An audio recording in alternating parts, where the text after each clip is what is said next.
Pankhudi Khandelwal, Lisanne Hummel, and of course, Magali Eben.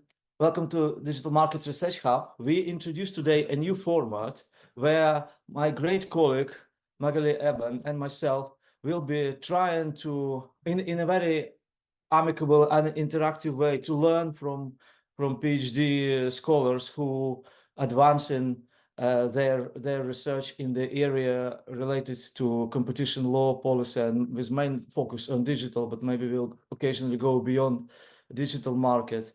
And I'm very grateful to both of you, Lisanne and Pankhudi, for agreeing to take part in this conversation. But primarily, I wanted to thank to my great peer Magali, with whom I had opportunity to meet on various occasions, and I know her as a great communicator and much more eloquent, much more engaged and scrupulous than myself. So I am sincerely grateful for this. Thank you. You're setting the bar really high there, Olesh. And thank you for inviting me to do this, because I'm really looking forward to this. I think it's going to be an interesting series, interesting conversations with some of the brightest minds in our field. PhD researchers are some of the brightest minds in our field. They have time to think about these things when we stop thinking about things. So I'm really looking forward to it. And I think it's just going to be quite a relaxed setting to have a conversation with them. So I'm really looking forward to it. So, and as I said, our guests today are Lisanne Hummel and Pankhudi Khandelwal. So maybe we can start with, and both of them have really exciting PhD projects. And maybe we can start with you, Pankhudi, asking you to highlight to us the key ideas of your PhD. Thank you so much, Olas, and thank you so much, Magali and Olas, for these kind words, and also for organizing this and creating this platform for us to talk about our research. I think I really I'm looking forward to learning from all of you about competition law and everything related to it. So I am a PhD researcher. I just finished my first year at the European University Institute, and my project deals with interoperability in digital markets and how we can design regulatory frameworks to ensure the effective implementation of such interoperability. So for now, I've been focusing on interoperability under the DMA, but I also am going to expand it for other legislation such as the Data Act. So I'm primarily relying on the financial sector to understand, again, because financial sector is also a data-intensive sector, just like the digital markets, and we generally see that financial services are interoperable. So my project basically relies on the financial sector to understand how regulations can work and how we can design these frameworks. Many thanks, and we will be discussing your project in more detail, of course. But let me ask also Lisanne to introduce herself. Thank you so much, Olesh, and thank you for inviting me here. I'm actually looking forward to the conversation today as well. I'm just looking forward to the next conversations in the series as well, because it's always great to hear from other PhD researchers. So my name is Lisanne Hummel. I'm a PhD candidate at Utrecht University in the Netherlands, and I'm in my final year right now, so a bit different than Pankhudi maybe. I worked as a legal counsel in the financial sector before I started my PhD. And then I came across Professor Anna Gerbrandy's project on modern bigness, which basically researches the power of big tech and tries to conceptualize that power in a different way, saying that power might be, and I'm simplifying very much right now, might be problematic, and that we should look at different ways how regulation, although when I started the project, there was no regulation on big tech yet, and mainly EU competition law, how it should deal with that power. So within that project, I'm doing a PhD, and my PhD focuses on this argument that big tech companies use, where they say, well, you shouldn't worry about my power because innovation will take care of my power anyway. And the main question of my research is, will this actually happen, and how should EU competition law deal with it?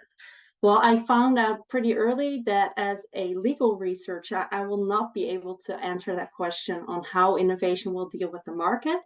So I changed it a little bit, and I'm going to try to see whether in EU competition law we can use innovation theories from other disciplines to better look at innovation, because I think that's where we as legal scholars, legal practitioners are struggling a bit. But I think we'll talk about that later on as well.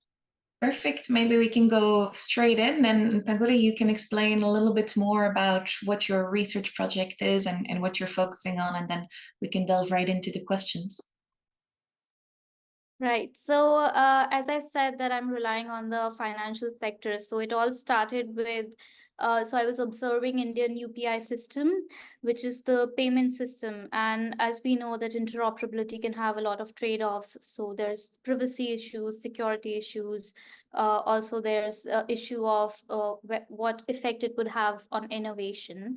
So I saw this UPI system for the payments, and then it basically tackled all of these trade-offs in a very good manner, especially because it is also encrypted, and a lot of digital services such as communication services, which the DMA envisages, are also encrypted. And that was a major sort of issue to look into, because we do not want to sort of decrease the privacy and security of the system and the services. So it started from that. So I thought that it could be a good starting point to look at what role the regulator can play in such sort of obligations. I think with the DMA, as we have also seen with the compliance reports, it places a lot of discretion on the gatekeepers to decide how they want to sort of provide these or fulfill these obligations. And now the problem with that is, of course, it is required because these platforms are complex and there's a lot of information asymmetry. So we need the gatekeepers, but so much reliance on this compliance mechanism and this is something that I sort of take as a starting point, that we do not want to give so much discretion to the gatekeepers, because that would basically end up them using these obligations for their own benefit, especially with interoperability. It can be very tricky to sort of make sure that it is actually creating a lot of competition in the market. So the idea was this, to look into how the regulator can sort of work. So I also take into account the fact that financial services and digital markets are different.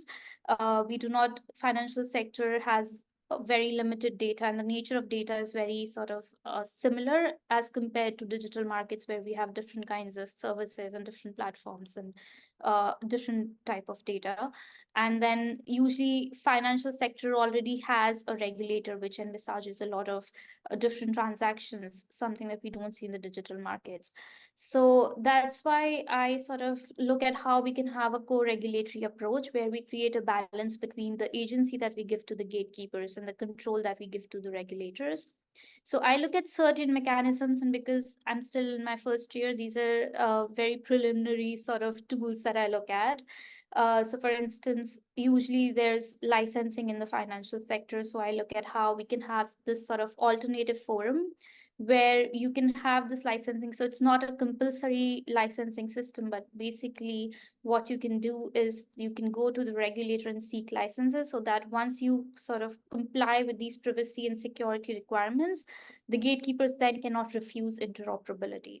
So that ensures that it's not just the gatekeeper who's responsible, but also there's another forum to go to if the interoperability is refused. Then there's another sort of tool that I look at, which is standardization. And we already have a lot of regulation on standardization in Europe, where we talk about collaborative approach, where we have different stakeholders, the gatekeepers, but the competing businesses as well, and also not-for-profit and standard setting organizations, which create these standards. So again, this is not sort of coming solely from the gatekeeper, but there's a role of the regulator there. And then another thing that I look at is how can we increase this information gathering powers of the regulator. So for instance, audits, we already have audits as a mechanism in the DSA. So in the DMA as well, we can create this duty on gatekeepers to have third-party independent auditors, where it can be ensured that they're functioning in a fair, reasonable, and non-discriminatory manner. These are, of course, very on the surface, and I have to go deeper into these platforms and look at how exactly this is going to work, because there has to be more nuance to it. But this is basically preliminarily how I'm looking at regulation around this. These are some really interesting points you bring, and as you say, you're only at the start, but for being at the start of your PhD, that's quite a lot of thinking and robustness there already. So I think that's quite impressive. So I'm gonna start with some of the basic questions that I think it might be interesting for the audience for you to reflect on. So you acknowledge that there is, of course, a difference between digital markets and financial sector, but there is a reason that you chose to draw from the financial sector. So could you maybe explain a little bit about what the market features are of digital services that resemble financial services in a way that allows us to actually learn something about interoperability obligations? Right, yes. So even the financial services, there's a lot of network effects. Network effects is something that we already sort of know about, but it's basically how the value of the services increase with the number of users, and we see that in financial services as well. There's also economies of scale and scope. So whoever has the data has more sort of advantages, because you can then use that for ancillary services and complementary. So there is also a lot of vertical integration. So that's why these features are what leads to sort of dominance in the first place.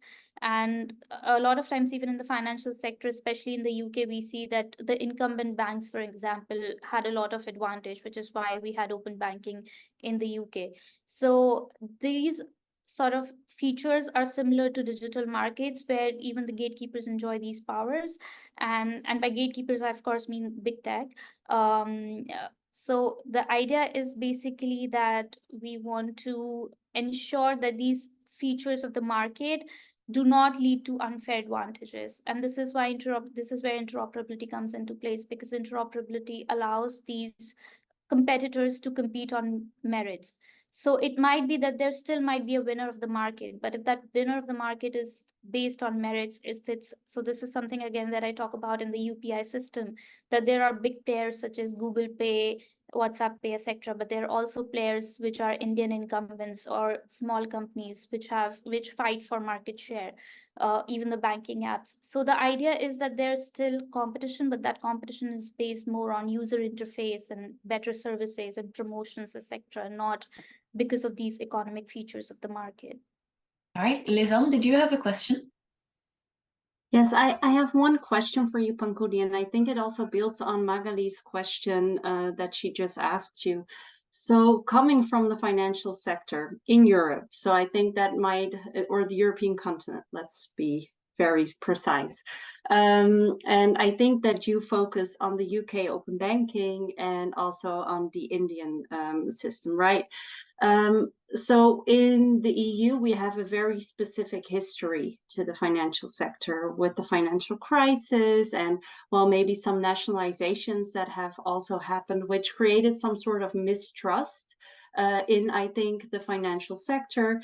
That also led to, I think, regulators maybe having more leeway to actually control and check those financial institutions and to see what is actually happening there, maybe be a bit stricter as well, because we still, I think in general, might like the laissez-faire approach on the market in some parts. In your thinking and in your approach to interoperability, are you also considering the difference between maybe the digital markets where we are building this trust, and this is where I'm taking some academic freedom, where we are building this trust towards those institutions, and versus the financial sector where that distrust has already been built and has been established. So I was just wondering if you might take that into account in your future research as well. Yes, I agree, and that's a very good question, because there is this sort of, I also talk about building trustworthy institutions as a fourth sort of mechanism in my paper, because it's also about sort of building that trust I talk about trust in the sense of end user trust or consumer trust, because I think that's something which is very important when you want consumers to shift to different services. But yes, I know that after the financial crisis, regulators, especially central bank authorities, were given a lot of power. And I do want to sort of look into, because I'm actually sort of trying to figure out how to sort of decentralize that. So I want to sort of also look into the decentralized solution where the regulator, the power of the regulator is not sort of unquestioned. So you also have accountability on that sort of aspect, and also there's some kind of independence. And I know that EU has a different sort of structure. For instance, if I take from the Indian approach, RBI is sort of very trusted, but again, with respect to political independence, etc., there are of course questions. So I agree that these institutions are of course something that needs some kind of accountability and some kind of also independence for them to be trusted and to have, again, grievance solutions, etc. And if I can develop on these questions, maybe you do definitely a comparative analysis and you look at three jurisdictions probably in more detail, but maybe you have identified some kind of end goal, some case study, some country or some model which appears in your view to be particularly helpful for us to be to look in more detail, maybe to implement or transpose some element. Would it be Indian UPI system or something else? Yeah, as I said that there are, of course, differences. So I do not want to sort of say that I want to exactly transpose a particular system. I think because there are a lot of, again, nuances that go into how this authority has been constituted, what is the history of these authorities, and whether this was because usually banks were public in nature, and then they were privatized in a lot of nations. So I think the history is very different. So that's why we can't really sort of exactly copy this authority. But I think it's good to sort of also see that it's more of, I think, how we can design the sort of regulations, but not really exactly copy from it. Because again, for instance, in India, it's the RBI subsidiary which is in the middle and sort of encrypts the data and decrypts the data. But I'm not sure if we will be so comfortable with our other data, for instance, messaging data with a regulator. And of course, then we have jurisdictions which have this sort of mistrust in the regulator. So the idea is to build this framework in a way that it can be modulated as per different jurisdictions. So for instance, EU has a different setup, but that setup might not work in an emerging economy like India. So that's why I want to sort of go deeper into it and look how these tools can actually be sort of looked into in different kinds of jurisdictions. But if you look, just to concretize a little bit, if you look at Indian UPI model, can you maybe provide to us, as we are not specifically familiar in its daily routine, how essential this service is, its pedigree? Did it start as a kind of non-consolidated, fragmented system and then has been centralized, or was it built originally as kind of public utility? Yes, so actually India was very largely reliant on cash transactions. And then we basically had this UPI system. And of course, there was this demonetization policy, which pushed people to switch to digital sort of services. But the UPI system was basically built into this transfer, the RTGS system, which let consumers in banks make real-time transfer of money. So based on that infrastructure, the government rolled out this UPI system. And then this system is now so famous. There are a lot of transactions. I talk about this in the paper more specifically, but now this is mostly what people in India use. Everybody has a UPI number. Everybody has a UPI ID, and it's basically very seamless. So it connects to each app very seamlessly. So of course the government, so it started as a centralized system itself. And as I said, so RBI's subsidiary NPCI, which is the National Payment Corporation of India, started this. So it started like that, and the government has a very major role, and the government actually invested a lot into the system. So again, as I said, that we also talk about regulatory cost, etc. So and I try to sort of look at how these tools can help minimize these costs. And so that's why I do not say that it can be completely transferred to a particular system. But the idea is that it still works, and consumers shifted their habits a lot. So in digital markets, we talk about consumer inertia a lot. So that's why I want to sort of look at what pushes consumers also to switch their demand to these different services and to look into different options in the market.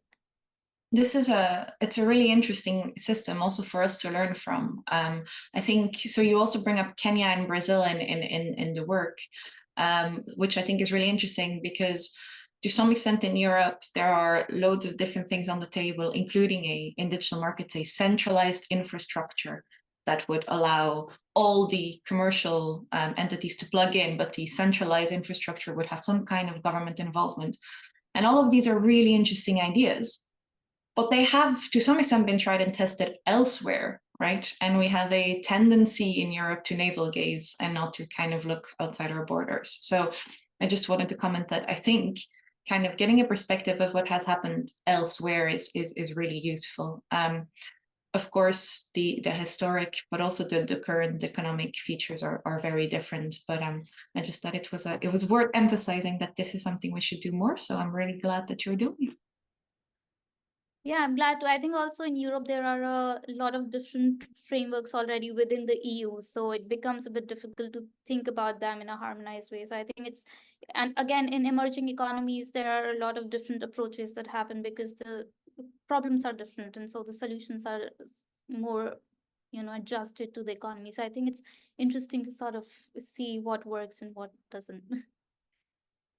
And if you look at the substance of interoperability, we know this benchmarks of fairness and contestability. And we also know that there are two general types of interoperability, vertical and horizontal. So how do you differentiate their importance, do you think, in terms of feasibility? Is there any correlation between the easier it is to do, the less systemic implications will be for the markets, and vice versa? What are your reflections on this horizontal vertical divide? Yes, thank you. Actually, this is very interesting to me because firstly, I just sort of looked at it from the DMA perspective. So I was just looking at horizontal from the perspective of messaging services and vertical from the perspective of app stores. But especially in app stores and operating system, I think it's very difficult to really pinpoint what points of interoperability we're looking at, because a lot of them could be contractual issues. For instance, the Apple pricing issue, the fees issue is not really so much of an interoperability issue, but the issue of easy access to their services. So so I think it's not so technical as more of a economic sort of question. So I think for now, that's why I'm trying to look at which services I really want to look at.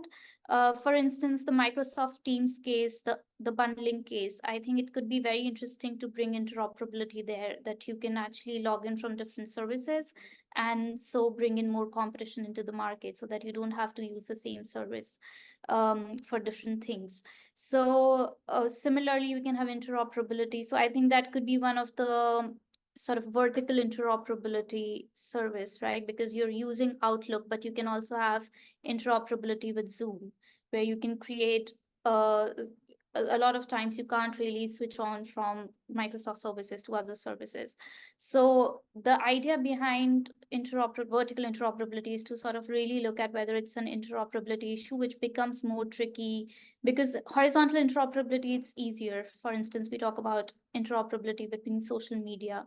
But vertical interoperability, you really have to see which points of interoperability you actually want to create, because sometimes again, judging it all from the consumer experience, maybe it might not be the best thing to open these systems up. So I think it's a very selective exercise, again, something that I want to do later to create sort of a framework of which services we actually want to apply it in.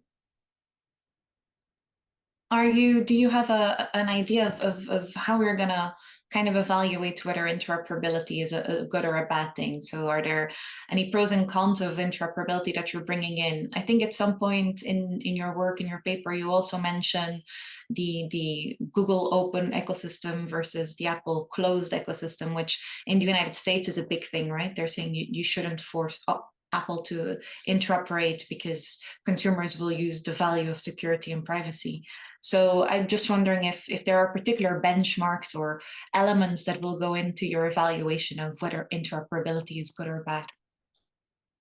Yes, because that's what I talk about in my paper, that that we don't want to change these systems. We don't want to open ecosystems. Maybe it's a good thing that Apple is a closed ecosystem and Google is an open ecosystem. But Apple still interoperates, for instance, with Google Chrome, with Google Photos. So that's why I talk about that to a limited extent, interoperability is possible. But is this access sort of given equally to all the players? And is it given at all points where it is possible? So again, this is something that, so for instance, when the alleged payments by Google to Apple to put it as a default browser, again, that's something which shows that this was not, that this is actually the ecosystem, the Apple ecosystem is actually accessible to other competitors. It's just that this is more, so that's why I also talk about the regulator having more power and these sort of tools of licensing, so that if the requirements, because in a lot of places in its compliance report, Apple mentions that it can basically refuse interoperability if you do not comply with privacy or security safeguards. And if we have this alternative forum where you are sort of complying with these requirements, then it should be this this sort of necessity for Apple to share their infrastructure if that's something that they're doing for other players as well. And this leads us perfectly to the issue of kind of regulatory design or architecture of the DMA. You mentioned that it's kind of the system where the strategy, like, I'm compliant, tell me precisely what you want from me, is almost, you know, you almost nudge for this. And many authoritative voices do point it to this element of open-endedness or future-proofness of not only the substantive rules but also procedural rules as a bug. In my view, personal view, it's a feature. It's helpful to commission to step in. But I wonder, how would you design the rules to be more effective from this perspective? How much role for each stakeholder would you designate, and what would be the sequence of who should come first with what proposition? Maybe using commitments mechanism or something, proto commitments. I think the strongest way to do that, because if I'm a small app, so we already have, you know, cases from Epic Games and Spotify, because these are big players in themselves. But if there's a small app, we need to make it easier for them to bring these grievances, right? So there needs to be a mechanism, and I think again the DMA sort of tries to establish it, and we still need to see how that sort of works. But the idea, I think, is to let these small pairs have some kind of forum where they can sort of bring forward their own experiences with these gatekeepers, and how if they have felt that the policies of the gatekeepers have been unfair. So that's why I talk about, within the building trustworthy institutions, I talk about creating ombudsmen and grievances redressal. Again, that's something which is more easily said than done, and I realize that there are a lot of cost involved in this, but I think that's a very important step to do, because the whole point of DMA, which is to create contestability and more choice in the market, is not going to happen if we don't give business users this sort of the right to be sort of heard about their grievances. You know, I was thinking, okay, how to optimize this or to make it shorter, this process where you can say, where the enforcer says you don't comply and the gatekeeper says I do, prove me that I don't. And one of the ideas was to use commitment mechanism, but given the first choice not to the non-compliant, not to the infringer, but to the commission, saying that's how I would expect you to comply with to satisfy the relevant obligations. Have you looked at this kind of regulation, or it's too distant from the substantive analysis which your research is mainly focused? Yes, I actually haven't focused too much on it because the idea behind, again, I think these are more dispute resolution issues, and I was trying to focus more on how do we create this sort of mechanism which is incorporated itself, and you don't really need to, I mean, more of sort of like an ex ante. That's why I look at DMA and not competition law, because I I think the best way to ensure this mechanism is to have these steps taken before. But yes, I think an important part is also to ensure that this actually happens.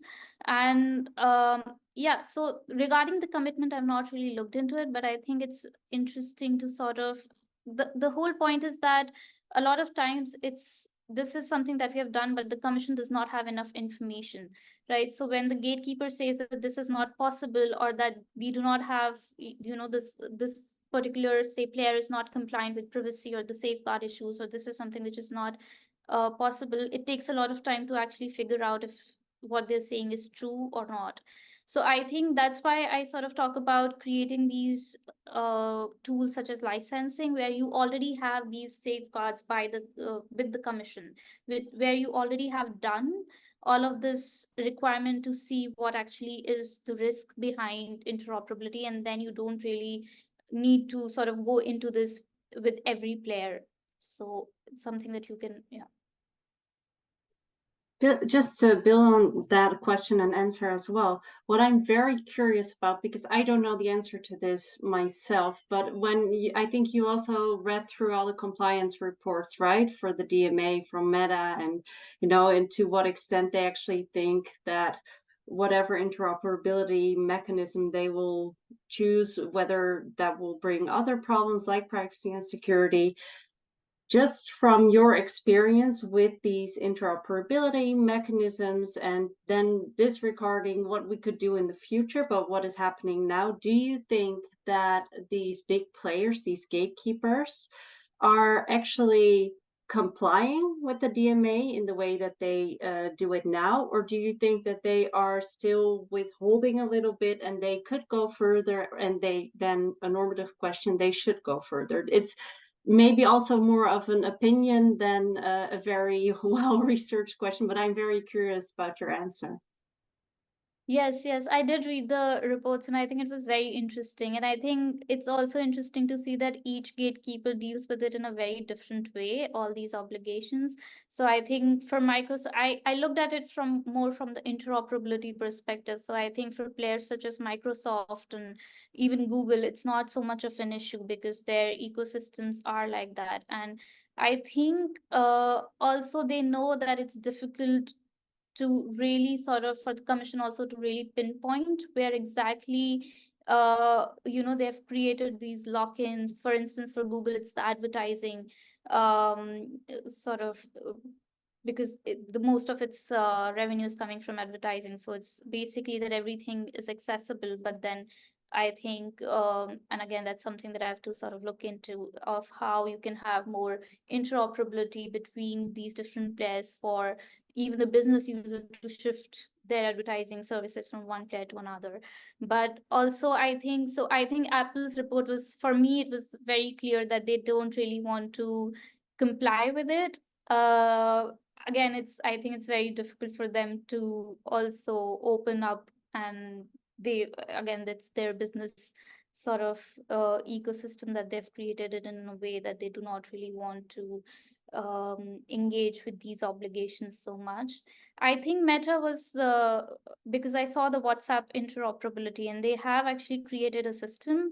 I do think that even there there is a lot of discretion, because again, they also say that we can reject players based on the privacy and security grounds. And but I think it also depends on, and that's why I talk about also business users, because it will now depend on whether business users actually sort of integrate their services and make it sort of compatible or easier for consumers to switch. But I think again that we need to see if Meta actually seamlessly provides that, or is it more something that they do it, again, as I say, the ticking the box exercise.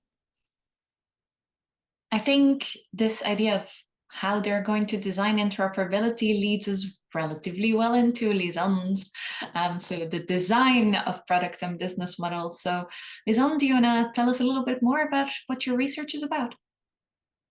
Yes, definitely. I think definitely there are some synergies with Pankhudi's research, but then on the other hand, there are not, because it might be a different background as well. So we'll see where we get today.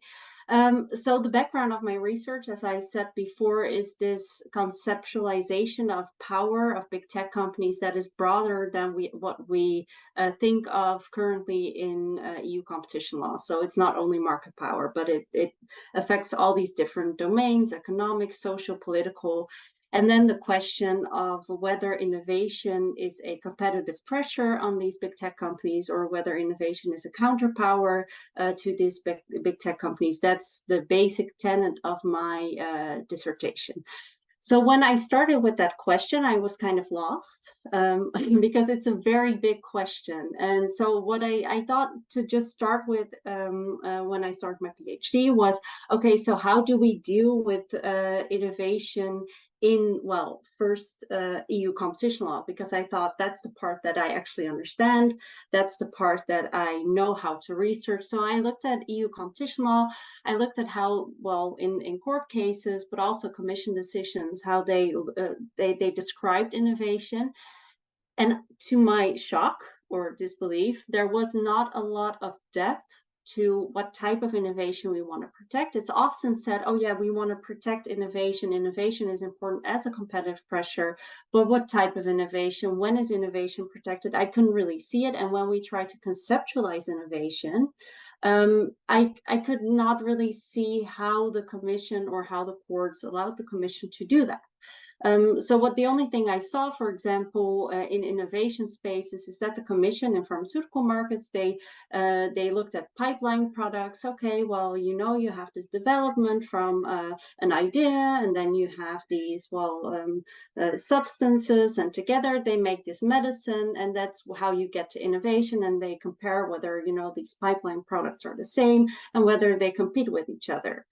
So when I kind of tried to round that off and said, okay, now I know enough about innovation in EU competition law, I looked at innovation in digital markets, what I could find about it.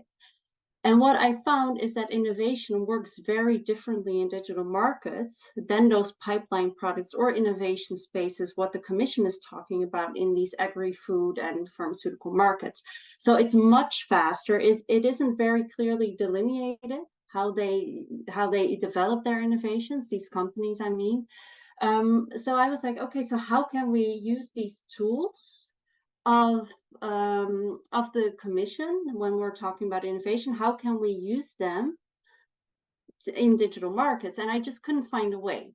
So when I started looking at other disciplines, and I looked into innovation studies, I looked in strategic management literature, a little bit in complexity economics as well. And I saw that these other disciplines, they have theories that might help us understand innovation better. And that could help maybe enrich competition law to better understand innovation, conceptualize it, and then see when and under what conditions innovation is a competitive pressure to those big tech companies, which leads me back to the original question: is innovation a competitive pressure to big tech companies? And to be very specific, I'm in my dissertation, I'm looking at three theories. So the first one is disruptive innovation theory by Bauer and Christensen, because it's just, when we're talking about disruptions, it's the one that has been named most. I think that it describes two situations where the market is disrupted, but it's very narrow. Then the second theory that I discuss is dominant designs and in the industry life cycles and technology life cycles, which basically shows that in certain market phases, yes, innovation is a competitive pressure, but when this has reached the top of, like when designs basically merge into one design, so you don't have this competition on innovation anymore, innovation is no longer competitive pressure. And then finally, I look into complexity economics, but there are so many theories that belong to that, so I had to select a little bit. And I'm looking at path dependency theory, where you can see that sometimes innovation is locked into a certain path. And once it is locked into that path, it is less likely to become a competitive pressure. And then I know in my dissertation, I'm not discussing all innovation theories, because then I think I would still be doing my PhD in, I think, 20 years. So I need to pick and choose. But that's basically what my research is. And then I'll try to, I don't think I'll ever answer the question on whether innovation is a competitive pressure to these big tech companies, because as a legal scholar, I just think that it becomes very difficult to say that, but I will try to find a way or tools that we can use in EU competition law to finally answer this question, maybe in court cases, but also maybe how that could be useful for digital markets regulations like the DMA. And if you look, for example, at the discussions underpinning the efficiency defense or lack thereof in the DMA, it looks at the fact that the co-legislators have managed to design the tool where one couldn't say that there is no efficiency defense, because the creative mind can always somehow find elements of efficiency defense in the DMA, regardless of the intentions of the co-legislators, but at least its role is by far incomparably thinner and less significant than in export competition law and merger control regulation. Do you think this explains why gatekeepers don't use that loudly the reference to innovation in comparison to the reference of data protection and security, for example? Well, and I think that's also a good bridge to Pankhudi's research as well, because I think that exactly security and privacy defenses are much more accepted under the DMA. I also think that, yes, I think there's little room under the DMA for an efficiency defense when it comes to innovation. I definitely can see that in the DMA. They say we want to protect innovation. And I think that underneath the DMA, there is this understanding that in Europe, we think, or the European Union, we think that the best way to protect innovation is not to protect big companies, but to protect competition. And I think this is also, it's a way in which we are changing the way we think about innovation, because it's kind of like a pendulum, right? Sometimes we think, no, we need to protect the big companies because they are good for innovation, and then we allow for maybe more efficiency defenses, like, oh yeah, well, but innovation, or the efficiency defenses relating to innovation, but we also accept more of these big tech companies. But I think that the distrust towards big tech companies is increasing. The distrust towards big tech companies protecting innovation and being good for innovation is also increasing. And I think that the DMA is an expression of that distrust as well, which also means that there's little room for an efficiency defense relating to innovation, and that there's more room for security and privacy defenses, as you can maybe see from Pankhudi's research as well. I think there are, well, one thing I want to point out is it might also be about the type of innovation that you want in Europe, not just about, I think we spend too much time talking about innovation, assuming it's a good thing, but innovation is not always a good evolution. So I think in Europe, there's an attempt to go for a certain type of innovation that we believe to be beneficial to society. We are not sure if that's true. So I want to put that out there. But I also wonder if there is another point on why innovation is less of a feature in defenses in the DMA, namely the market power element. I mean, I'm one of those people who believes, you know, the DMA is still about power, but it's a different type of power. And as you note, in your work, innovation is often brought forward as a way of saying I might have a high market share, but I don't have market power. So could you maybe talk a little bit more about that? I was particularly intrigued about how you're talking about dominant design as a feature of power. So maybe you can tell us a little bit about that. So first, about the type of innovation and whether innovation is good, I spend a lot of time researching this, because I think from the more US type of literature, innovation is always good, or at least that's what I found. And I think that innovation is indeed not always good. And when you look at, well, if you go back in time, because that's what I always like to do when I'm researching something, I like to go completely back in time, like to Aristotle, and I went back to like Greek myths and maybe wasted a lot of time there as well. But I think that if you go to this concept of, well, not of Schumpeter, but he wrote it down about creative destruction, already he was a big fan of innovation, to put it very simplified. So I think a lot of people will crucify me for saying it like this, but I think he was a big fan of innovation. And maybe later in his career, he was also a big fan of big corporations for innovation. And while in the beginning he wrote something different on that, actually. But what he does say in his book in 1942 is already creative destruction. It has two sides, right? When you have innovation, it always has a bad side as well. It needs to, everything that comes before is destructive. And I think sometimes at least in the past, we're thinking of innovation as something that's completely good, and it's basically progress for the sake of progress is good. And I think that's also something that we're maybe backtracking on now, which I think is a positive development, because innovation is not always good. It can have very negative effects, and I think that sometimes we need to balance those negative effects, and sometimes they are social negative effects as well, against maybe the positive effects for the economy. But I think I presented this in the US, and they did not agree with me. So I think that it's also maybe more of a political point of view, that, or a normative judgment in this as well, and not only an academic one, so or a descriptive or evaluative one. So I have to differentiate between that. So then, yes, market power. What I think about market power, what you could see is that it's not only about this. It's not only about market shares. Innovation.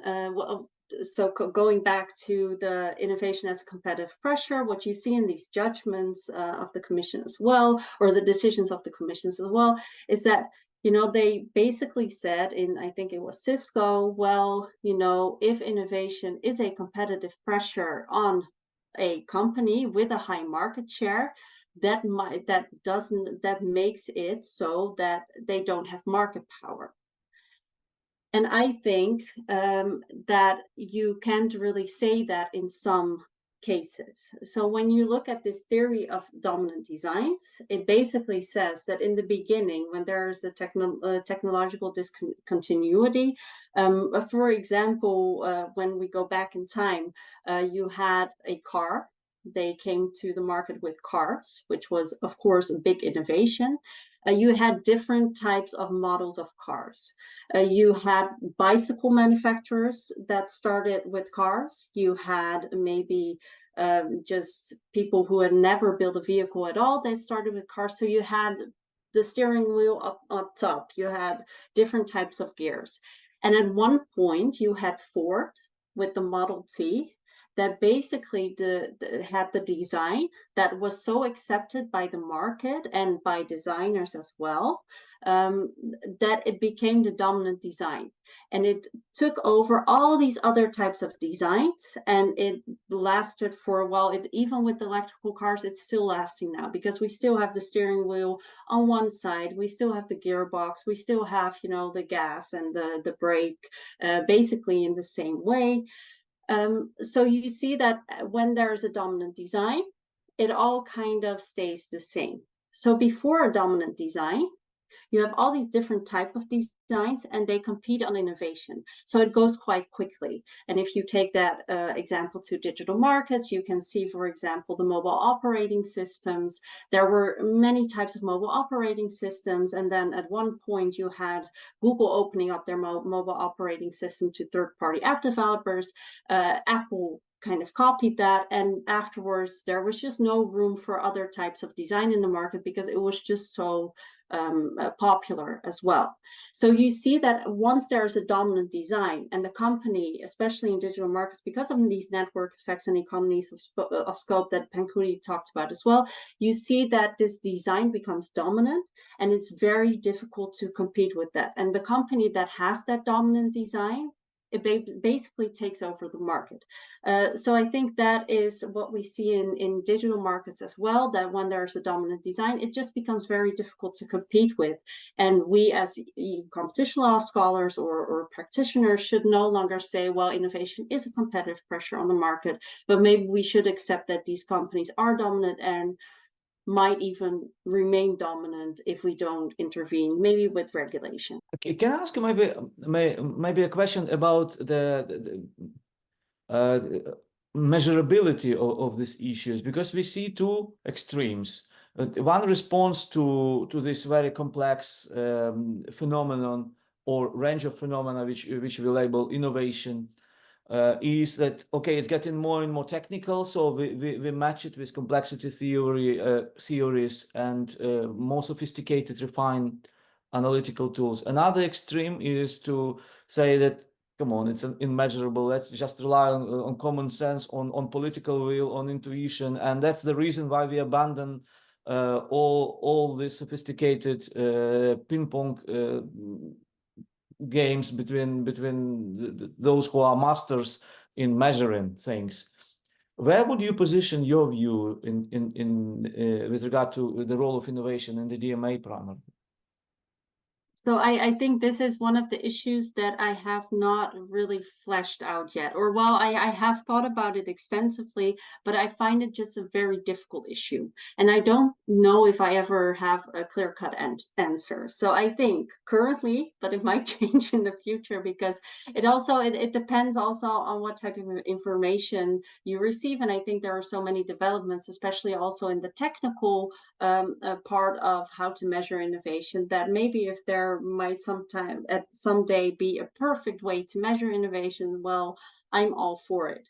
However, I also think that yes, for example, if you look at complexity economics, you have agent-based modeling, you have all these types of computational antitrust tools as well. I think they should be tools. We are talking about law. There should be also a room maybe in this, also just the balancing act that we often do in law. And I think that also is partly common sense. So even if you have some of these tools that would say, well, market power is not an issue, and we look at the market and we say, well, okay, this tool might say market power is not an issue here, but everything else is pointing towards it being an issue. I would say that sometimes I would lean more towards the common sense approach of just saying, well, this is what we see happening to consumers. This is what we see happening to business users. This is what we see happening to humans in general. Maybe we should just focus on the common sense part of it. However, these tools that are very mechanical sometimes as well, they are very data-driven as well, I think they could definitely help us in this common sense approach, and they could be something that we could build on, but not that we could rely fully on. So I think I'm somewhere in the middle, but that is the lawyer's approach normally as well. If I might just add to it, I think it's very interesting, and I always find it a bit difficult, even for me, because even for interoperability, there are arguments that it can increase innovation, but there are also arguments that it can decrease innovation because of standardization. So for me also, I always feel it a bit difficult to measure innovation, but this is something that I struggle with. So I'll probably ask you. So, every time that we talk about these, I think, and also related to the previous point that we were discussing, I think the reason that these companies do not only take privacy and security as defenses and not innovation is because a lot of times they argue that they are actually competing with a lot of innovation. So I think, for instance, Google search claims that now it competes with, say, ChatGPT and other AI platforms, right? And then I feel like whenever you're arguing something like, oh no, but there's less innovation, there are also arguments that, oh no, but we have these different kind of innovations coming with AI, and then we have different disruptors as well. For instance, Netflix being like a disruptor for videos. And so I'm just wondering how because you talk about dominant designs and how they stay, and I think they still stay. I don't think Google search market share has really decreased. I think people probably multi-home between Google search, that's what I do, and ChatGPT for different reasons, right? So so how do you sort of look at it? Do you think that this is a disruptive innovation, and is it sort of, because you also talk about complementers, so I was just wondering how you sort of look into these new developments.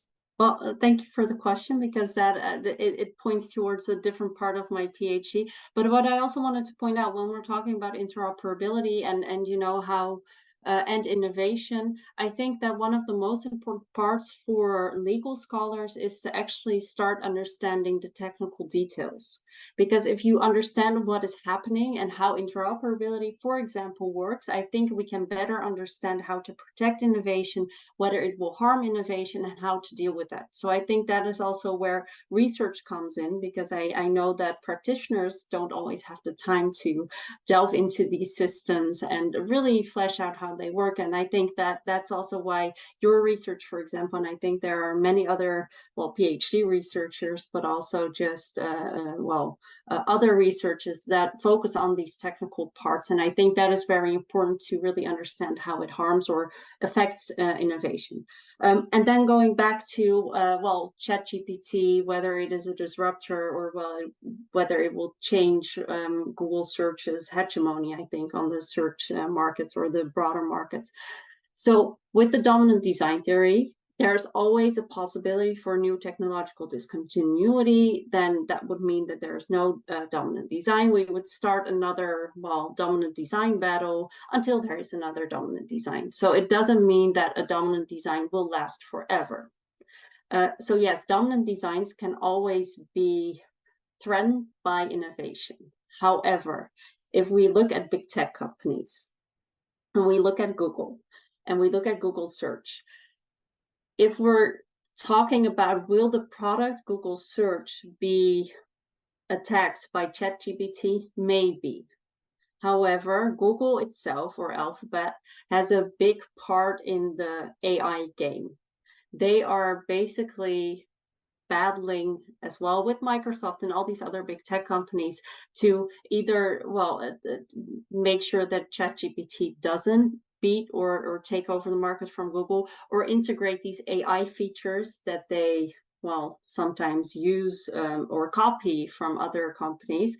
They integrate them within Google search to ensure that they are not threatened by these new innovations. So I think what you see with these big tech companies, and that's where we go to, I think, the modern bigness power, or this new conceptualization of power that they work in my project as well, is that they have the ability to copy and to take over new parts of innovation to ensure that they are not disrupted. And I think that also focuses a little bit on path dependency theory and complexity economics as well. You can find some, pointers that you could say that these are so complex, like these systems are so complex that they are not easily attacked by one innovation, because they can basically copy and absorb the innovation. I think that's also what's happening with Google. So yes, the product Google search, I think it might be threatened, and it might sometimes, like someday, it cease to exist, but I don't think the company Google will be very much threatened by this innovation, because they are definitely taking part in the AI game now as well. I wanted to pick up on that because it's a point that I found really interesting, and reading your particular paper on dominant design was something that I felt like needed to be fleshed out. So I'm glad it's brought up, which is it's probably, if we're trying to frame this as competition law versus a different kind of regulation, this might be where that tension lies, where we tend to focus on what is happening in a particular product line or a particular market or however, because competition law has to be on a case-by-case basis, that's the way it is, versus regulation. However, this is true for abuse of dominance, less so for merger control. So one of the things that I thought might bridge between dominant design, which I thought was fascinating, and disruptive innovation, is where a company that owns the dominant design then make sure it acquires all the assets to stop any kind of possible disruption. And to pick up on your car example, I mean, I'm not sure this would have been a real case, right? But the horse and cart manufacturers managed to get a policy implemented where people would walk in front of cars without horses, waving red flags, saying this is a bad invention, this is a bad product, this is a bad innovation, to stop the disruptor from rendering the horse and cart obsolete. That and all the other tactics of acquiring the assets. So I was wondering if and how you would bridge when there is a dominant design, we are assuming market power, and so we're not looking at innovation as a competitive constraint, going to merger control, and whether something like disruptive innovation should actually fall outside of abusive dominance altogether. So it's just a question, really. Yeah, and it's a very difficult question, I think. It's a very good question, but it's also a very difficult question. So what my ideas on merger control are right now is that they are actually, it is because if we look at EU competition law, right, and my thought process is like this. I think that market power, the way we see it in digital markets, I think it is bad for innovation because this market power can control the way that innovation develops. I think if you look at EU competition law, and then I'm basically ignoring that there's also just regulation happening. But if we look at EU competition law, the way that the only way that we can prevent market power is to use merger control. For example, if you look at these, well, if we look at the EU Commission, we know that there are some developments on merger control, the Article 22 guidance, also in the DMA, that this notification obligation that at least the EU Commission should be notified of all these mergers that are happening in the core platform services of gatekeepers. But if we look at national markets, I think it's very interesting what is happening now with the call-in powers, because in many jurisdictions, they are now talking about, okay, what can we do about these companies? And they are also often private equity. It's not necessarily these big tech companies. But if we look at private equity, they have these buy and build strategies. So they take over a lot of small companies in maybe a certain innovative sector, or maybe, well, local dentists. That's not that relevant for this discussion. But they take over all these companies to make sure that they have this market power in a new and upcoming market, but they fall below the thresholds of merger control. So with these calling powers, the national authorities try to make sure that they have the power to check these smaller mergers and takeovers to ensure that it's not possible to build or to make market power with these merger control or with these mergers and acquisitions. So I think that merger control bridges or is the only way to prevent market power. I think that when we're talking about innovative markets and new markets, it is very important to prevent market power and to prevent that there is a way to take over this innovation in the ecosystems of these big tech companies, but maybe other powerful companies in digital markets as well. So that's why I think that merger control is the only way to prevent market power. And if we use it correctly, maybe someday we would be able to do that, and we could maybe protect innovation through that mechanism as well. This is really, really amazing. And I think we benefited so much from you, Lisanne, and you, Pankhudi, explications of your research. But I wanted to continue with this and forward a little bit the last block of our conversation to the issues which concern more kind of doing PhD kind of sociological aspects. Maybe you can identify some turbulences or some best practices, so other colleagues and other PhD students, researchers with capital R would be able to escalate as well and to amplify. In terms of in terms of procedural things, how do you find the process of doing PhD? Do you consider having many modules as an advantage, or rather it deviates your focus from your core research, or it depends, or you don't have many modules? Do you prefer a more flexible approach, or more kind of paternalistic, or maybe more attention with greater attention from your supervisor and all of that? So all these issues, if we can start maybe with you, Pankhudi, to reflect how you feel and how can you enlighten us in this regard, what's going on currently from the perspective of a PhD researcher. Yes, sure. I mean, as I said, I've just finished my first year, so I think Lisanne would have more experience in that regard. But I think for me, so to take more procedural aspects, I think with respect to coursework, I think it depends on what your learning techniques are. So for me, I prefer more of an approach of learning by doing. So I think there are some things that you can teach. So of course, I think for me, what has been more important has been to discover the different methods through which I can approach and the different ways that I can sort of look more deeply into these questions, especially with my PhD, which is more of a law and tech PhD. So it's important for me because I'm not a tech person. So it's important for me to figure out the ways that I can actually go and like dig deeper into these aspects. But I think it helps to have some modules. But again, I think it's PhD is more about what you want to do with your project. So I think it's more, I think everything sort of helps, but at the end of the day, it's your effort and it's what you want to sort of make out of the whole thing.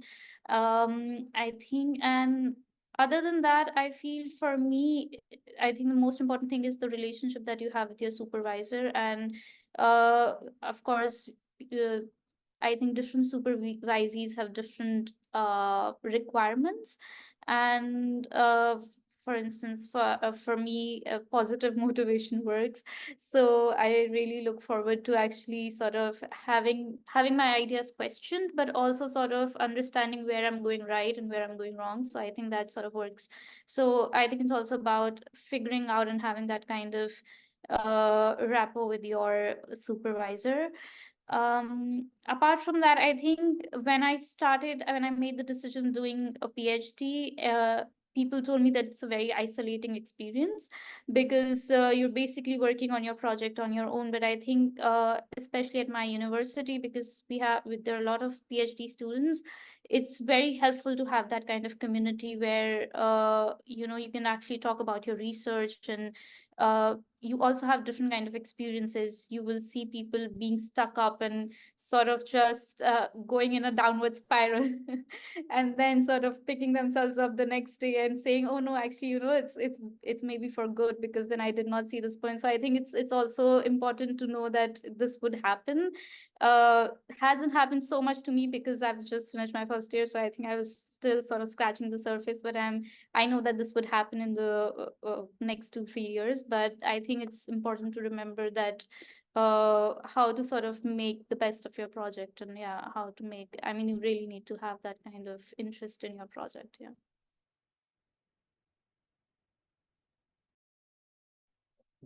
So I actually, even if I'm not even if Pankhudi is only a first year, I think her points are great because, well, I like the modules that I got in my first year because I came from the financial sector and I completely forgot how to research.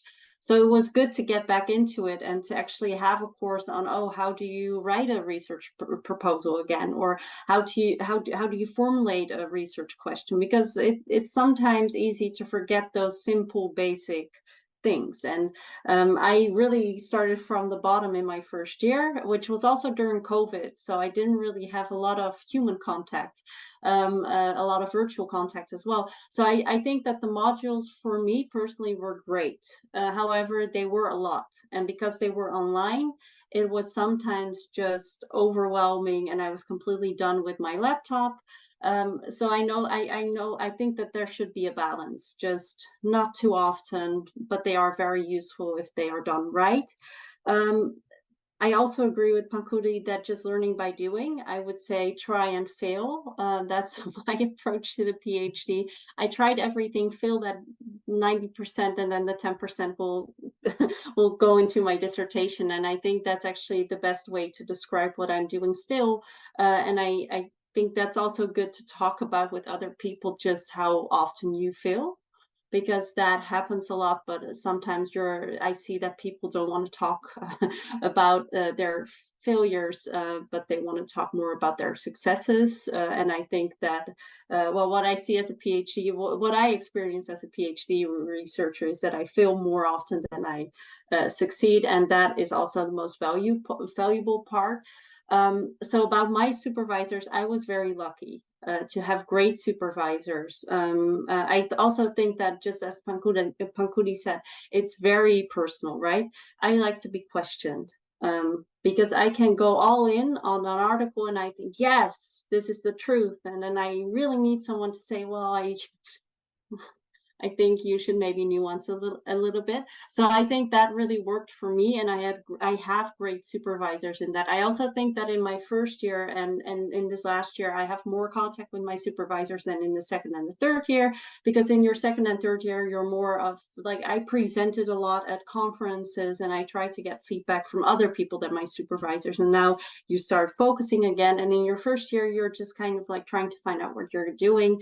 I think that Pankhudi is maybe a bit further than I was in my first year, but at the end I had a research question. I was pretty proud of that already, and that was also with the help of my supervisor. So I think that's you know, that was for me was very valuable. I also hear a lot of other stories where the supervision relationship or the supervisory relationship doesn't work well. And I think that's one of the big problems that you see as a PhD, where it is just whether they don't have time for you, they don't want to actually make sure that it is your project. They make it their own project. I see those problems with other people. So I consider myself to be one of the lucky ones. And these experiences that I heard in my PhD community in Utrecht as well, I think that's also very beneficial, that we have a very big group of PhDs. So even during COVID, I never felt lonely, because there were a lot of other people to share it with. Also the Modern Bigness Project, I had other PhDs or have other PhDs there. So it's great to share that experience.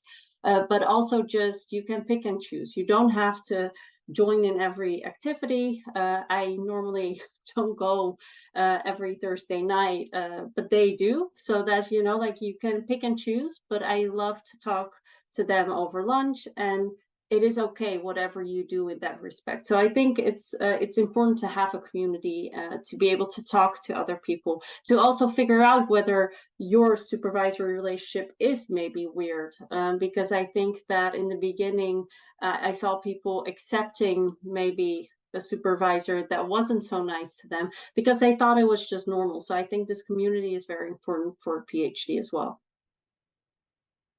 Okay, in there, failure is a feature of academia. I like that one. I'm going to write that down.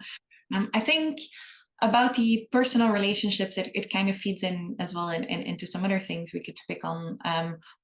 But the personal relationships ones is an interesting one. I think in general, in academia, a lot of this is not just about your brain, but your relationship towards your peers. And when you're a PhD researcher, you are a peer, right? You're building, you're creating your research, but you're on your way to becoming a full-time academic, and you're there to be part of a community with other research peers. And I think that's an important one. And you may not get along with everybody. You may not get along with your supervisor, who is also going to be your peer. And I think that's part of the learning curve. So I was wondering if there are other things like that you learn, that you pick up on the way. So, you know, you learn about personal relationships. Do you also learn about work-life balance, which is really a thing that I still haven't figured out, but I'm trying to. Anything about, I have failed massively until I I don't know, I came up with this learning technique, I found this software, or is there anything you've learned, tips you want to share, or things that you say, please don't do that for any other PhD researchers, it was a mistake, anything interesting? Pankhudi, do you want to start?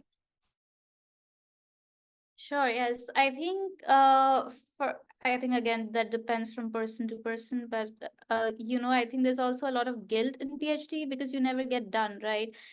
So when you're doing a 9 to 5 job, you have to finish at some point and then go home. But I think in PhD, it's always in your mind because you know that there's something that you have to finish. So I think it's very important to take a break, because I think it's also important that when you take a break, you actually come with a more better perspective, and you sort of zoom out and look into the bigger picture.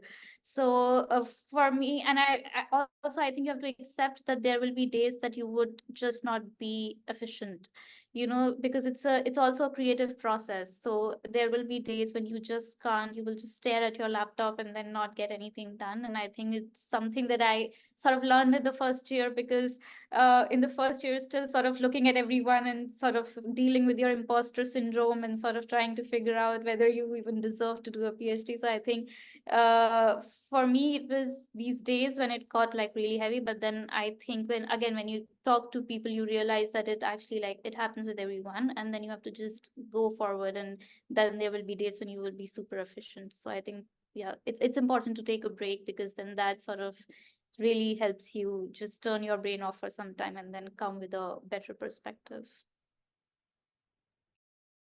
Lisanne? I actually had basically the same point. So I came from, well, not a 9 to 5 job, but a job where I had working hours, and I approached my PhD in the same way. And I'm actually very grateful for that, because the only really big mistake that I ever made was to do things last minute. So in the first year, I started to, I enjoyed the freedom at some point as well. And then I had a deadline. I tried to do everything last minute. And the only thing that is so valuable if you're a researcher is to take that time, let it rest. And normally when I'm out doing grocery shopping, my best ideas come. And I'm suddenly, oh yes, I should write this. And I send myself a message. I'm like, this is brilliant. And or at night, I'm just suddenly like, yes, during my horrible reality TV shows, I'm like, this is suddenly the most amazing idea. And I think that is that would be the most important advice. Just as Pankhudi said, take your time, don't stress out, and also don't just, these days of not staring at your laptop, not doing anything, they are the most valuable, but they just don't feel like it. So I think that is the best advice ever. And I also wrote something down when you were talking, Pankhudi, also being honest about your imposter syndrome, because everybody has it. And when you don't talk about it, you think that you're the only one that has it, and everybody has it, because it's so difficult. If you're just working, you're maybe representing a company or you're representing someone else, it's much easier to just say, well, I'm part of the big system and it's not me, but it's the system. But as a researcher, you represent yourself and maybe your university as well, but it feels like this is my idea. And when somebody criticizes you, it feels personal sometimes. But I found out after a while that everybody feels like that, and you're just like, oh, well, maybe then it's not me, but it is just because it's such a personal job. Which also brings me to my last very valuable, well, not lesson, but I think it's the thing that I find the most important to do in research. If you give feedback in academia, especially to a young researcher, be constructive, be nice about it. It is a difficult job. It is very vulnerable, and just be nice to people, because it makes somebody's life so much easier, and it makes you happy in the end as well, because you're making somebody else happy. Feedback is good, but make it constructive. I like that, Lisanne. And I want to venture, but I'm speaking for myself here, that we all have imposter syndrome long after the PhD. I mean, I have it. I think we all have it. It's part of what drives us to be better.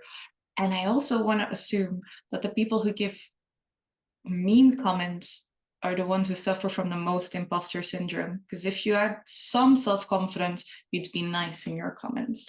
So if you get bad feedback, walk away. and then come back later and just try to imagine that they were having a breakdown and then take it as that. But anyway, I thought this was very valuable. So Lisanne Hummel, Pankhudi Khandelwal, thank you very much indeed for being our guest today and for sharing your brilliant professional ideas, but also your personal experience with all of us. Thank you very much. Thank you. Thank you so much, Oles and Magali, for being such nice co-hosts. Yeah, and thank you so much for inviting us. I really enjoyed talking to you about all of our research, actually.